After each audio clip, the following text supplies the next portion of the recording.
بسم اللہ الرحمن الرحیم۔ اردو برائے جماعت پنجم۔ عزیز طلباء اور طالبات، السلام علیکم۔ آج ہم پڑھیں گے سبق نمبر 13، عنوان میجر طفیل محمد شہید۔ میجر طفیل محمد شہید نشان حیدر پانے والے دوسرے فوجی افسر تھے۔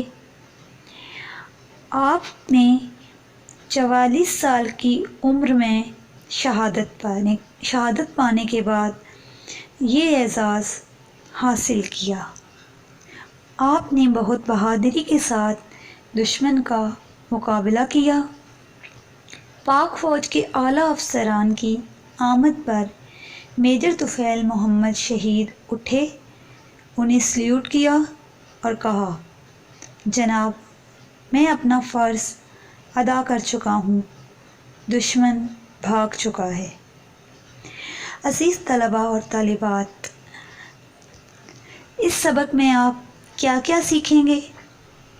سبق کا تعارف، مشکل الفاظ کے معنی، بلند خوانی، مکالمہ نویسی اور تفہیم۔ سب سے پہلے سبق کا تعارف۔ پاکستان کی عسکری تاریخ کن داستانوں سے بھری پڑی ہے؟ نشان حیدر پانے والوں میں ایک نام کس کا ہے؟ میجر طفیل محمد شہید نے دشمن کے خلاف کیا کارنامہ انجام دیا؟ میجر طفیل محمد شہید کب اور کہاں پیدا ہوئے؟ 1958 میں بھارت نے کہاں حملہ کیا؟ دشمن فوج نے کون سے علاقوں پر قبضہ کر رکھا تھا؟ میجر طفیل محمد شہید نے کیا بھانپ لیا تھا؟ دشمن پر حملے کے لیے میجر طفیل محمد شہید نے کتنے جوانوں کا انتخاب کیا؟ حملے کے لیے کون سا وقت مقرر ہوا؟ میجر طفیل محمد شہید نے دشمن پر کس طرح حملہ کیا؟ پاک فوج نے کس طرح اپنا گاؤں دشمن سے چھڑایا؟ میجر طفیل محمد شہید نے افسران سے کیا کہا؟ ڈاکٹروں نے کس بات پر حیرت کا اظہار کیا؟ آپ کو کس اعزاز سے نوازا گیا؟ ان سوالات کے جوابات آپ سبق کی بلند خوانی کے بعد جان سکیں گے۔ نشان حیدر۔ نشان حیدر پاکستان کا سب سے بڑا فوجی اعزاز ہے، جو ان لوگوں کو دیا جاتا ہے جو وطن کے لیے انتہائی بہادری کا مظاہرہ کرتے ہوئے شہید ہوئے ہوں۔ اب تک یہ اعزاز 10 پاکستانی فوجی افسران کو مل چکا ہے، جن کے نام درج ذیل ہیں: میجر عزیز بھٹی شہید، میجر طفیل محمد شہید، کیپٹن سرور شہید، میجر شبیر شریف شہید، کرنل شیر خان شہید، حوالدار لالک جان شہید، لانس نائک محمد محفوظ شہید، پائلٹ آفیسر راشد منہاس شہید، میجر محمد اکرم شہید اور سوار محمد حسین شہید۔ اب شروع کرتے ہیں سبق کی بلند خوانی۔ سبق کا نام ہے میجر طفیل محمد شہید، صفحہ نمبر ہے 31۔ پاکستان کی عسکری تاریخ اپنے فوجیوں کی شجاعت اور بہادری کی لاتعداد اور بے مثال داستانوں سے بھری پڑی ہے۔ شجاعت اور بہادری کی ایسی ہی داستانوں میں ایک داستان نشان حیدر پانے والے میجر طفیل محمد شہید کی بھی ہے۔ جس کی غیرت نے ارض پاک کا 1 انچ علاقہ بھی دشمن کے قبضے میں دیکھنا گوارا نہ کیا، اور جب تک دشمن سے اپنا کھویا ہوا علاقہ نہ چھڑا لیا چین سے نہ بیٹھے۔ پاک فوج کے اس مجاہد نے وطن عزیز کی حفاظت کے لیے اپنی جان کا بے لوث نذرانہ پیش کرتے ہوئے وطن کے دفاع کا اہم فریضہ انجام دیا۔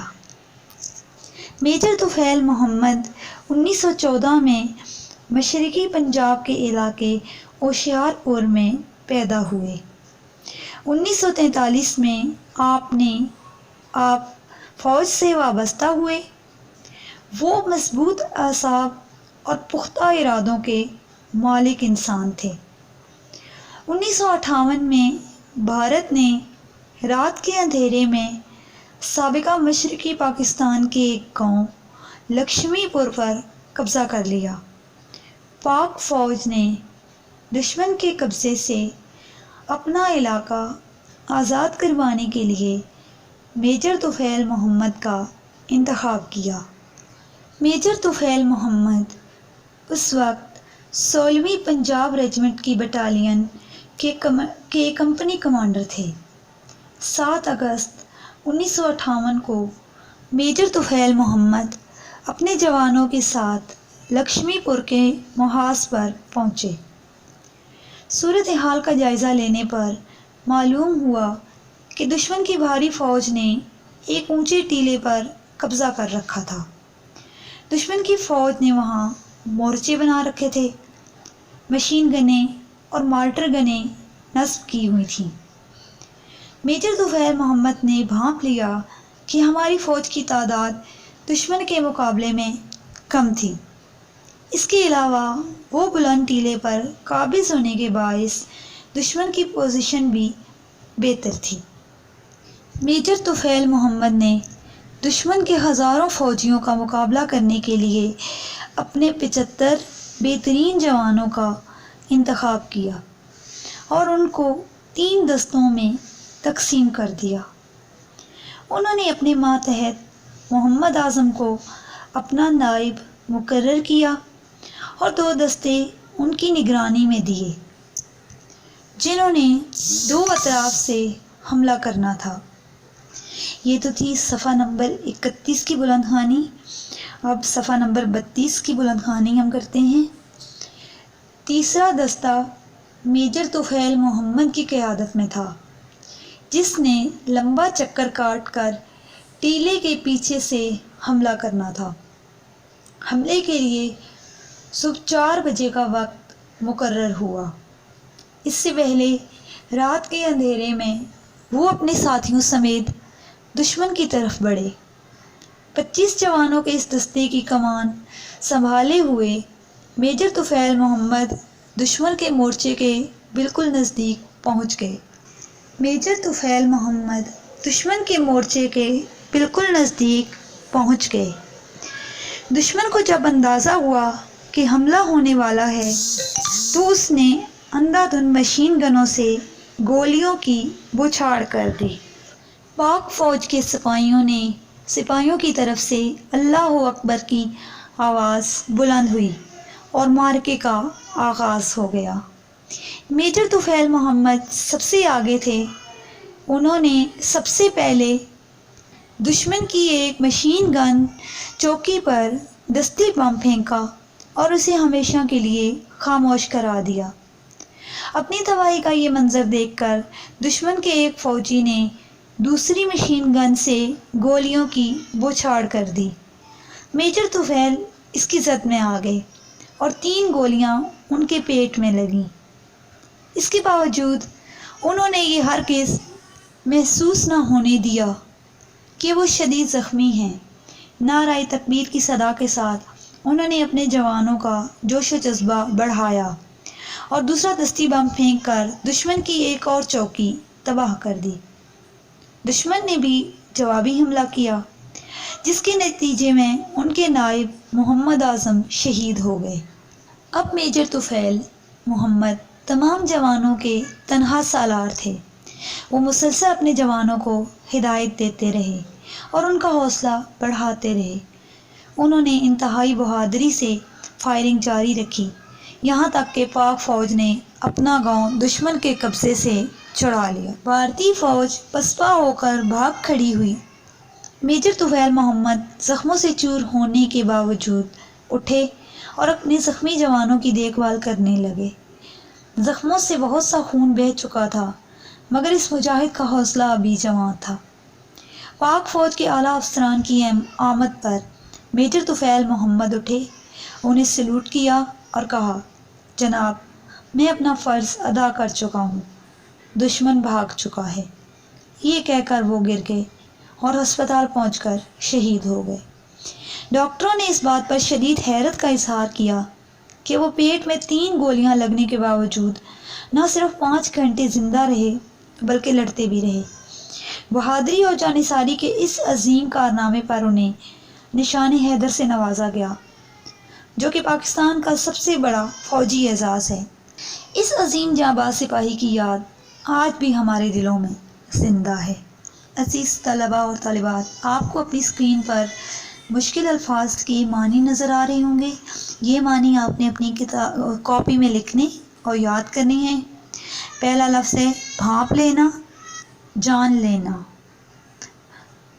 دفاع، حفاظت، پسپا ہونا، شکست کھا کر بھاگ جانا۔ عسکری، فوجی، معرکہ، میدان جنگ یا مقابلہ۔ نذرانہ، تحفہ، یلغار، حملہ۔ اور نائب، مددگار یا قائم مقام۔ مکالمہ نویسی۔ مکالمہ کسے کہتے ہیں؟ مکالمے کے دوران کیسے جملے درکار ہوتے ہیں؟ مکالمہ لکھتے وقت کن باتوں کو ذہن میں رکھنا چاہیے؟ مکالمہ 2 یا 2 سے زیادہ افراد کے درمیان گفتگو کو کہا جاتا ہے۔ عام الفاظ میں اسے 2 لوگوں کے درمیان بات چیت بھی کہتے ہیں۔ مکالمہ نگاری کو مشکل نہیں سمجھنا چاہیے، کیونکہ اس میں مختصر جملے، روزمرہ زبان اور مختصر بیانات درکار ہوتے ہیں۔ مکالمہ لکھتے ہوئے درج ذیل باتوں کو ذہن میں رکھنا انتہائی ضروری ہے۔ مکالمے کے موضوع کے مطابق بات چیت تحریر کریں۔ نمبر 2، مکالمہ نہ بہت زیادہ مختصر ہو اور نہ ہی بہت زیادہ طویل۔ مکالمے میں ہمیشہ آسان زبان استعمال کریں۔ مکالمہ میں کردار کی زبان اس کی شخصیت، حیثیت، علم اور معاشرے کے مطابق ہو۔ زبان جس قدر روزمرہ کے مطابق ہوگی، اتنی ہی مؤثر ہوگی۔ عزیز طلباء اور طالبات، آپ کا گھر کا کام ہے کہ آپ نے سبق میجر طفیل محمد شہید کی بلند خوانی کرنی ہے، اور اس کے علاوہ آپ کو جو الفاظ معنی کروائے گئے ہیں وہ آپ نے اپنی کاپی پر لکھنے اور یاد کرنے ہیں۔ اس کے علاوہ اردو قواعد و انشاء کے صفحہ نمبر 102 پر 2 دوستوں کے درمیان مکالمہ ٹیلی فون کی اہمیت پر دیا گیا ہے، جو آپ نے یاد کرنا ہے۔ اس کے علاوہ اردو قواعد و انشاء میں ہی صفحہ نمبر 107 میں تفہیم دی گئی ہے، جس میں آپ کے سامنے ایک عبارت دی گئی ہے، اور اس عبارت کو آپ نے پڑھنا ہے، اچھی طرح اس کی بلند خوانی کرنی ہے، اور اس کے بعد اس کے کچھ سوالات دیے گئے ہیں جن کے جوابات آپ نے اسی عبارت میں سے ہی دینے ہیں۔ عزیز طلباء اور طالبات، یہ تو تھا ہمارا آج کا سبق۔ امید ہے آپ نے اسے غور سے سنا اور سمجھا ہوگا۔ اگلے سبق کے ساتھ ملیں گے، تب تک کے لیے خدا حافظ۔